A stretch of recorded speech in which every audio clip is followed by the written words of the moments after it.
Hello, this is my physics lab 4 on oscillations.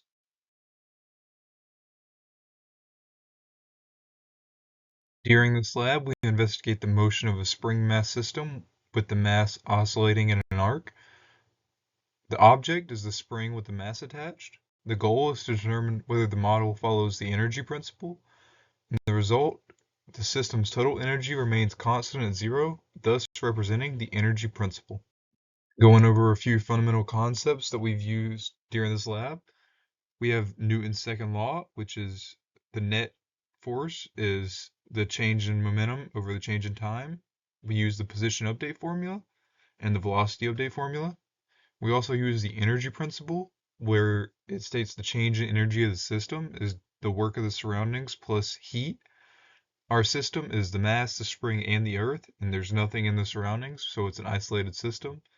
And since it's an isolated system, the change in energy is zero, and our change in energy should be delta K plus delta U spring and delta U gravity, which is the kinetic and two potential energies. This is a picture of the experimental model where we recorded in tracker the mass at the end of the spring rotating in its oscillating arc and placing points at different frames. Through the initial conditions that we used in GlowScript, we have gravity, our spring constant, and the relaxed length of the spring, which was given to us already.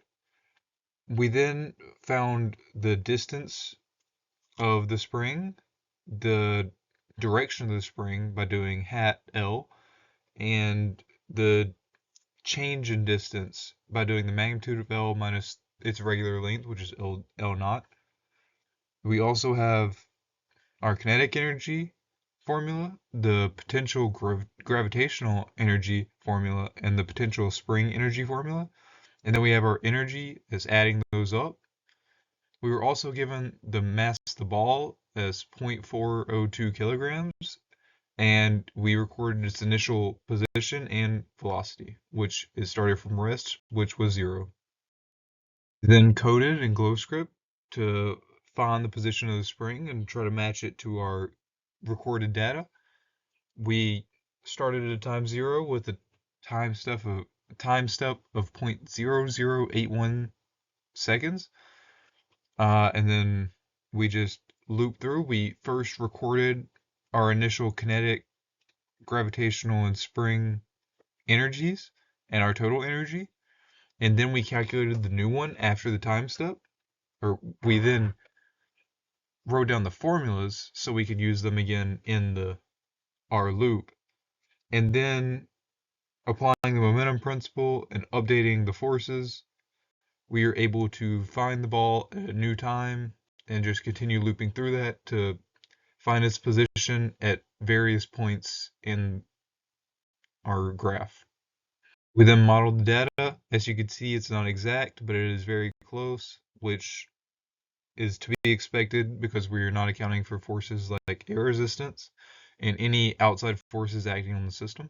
Speaking of possible errors, some possible errors that may have happened in this lab are the human error in tracking the object.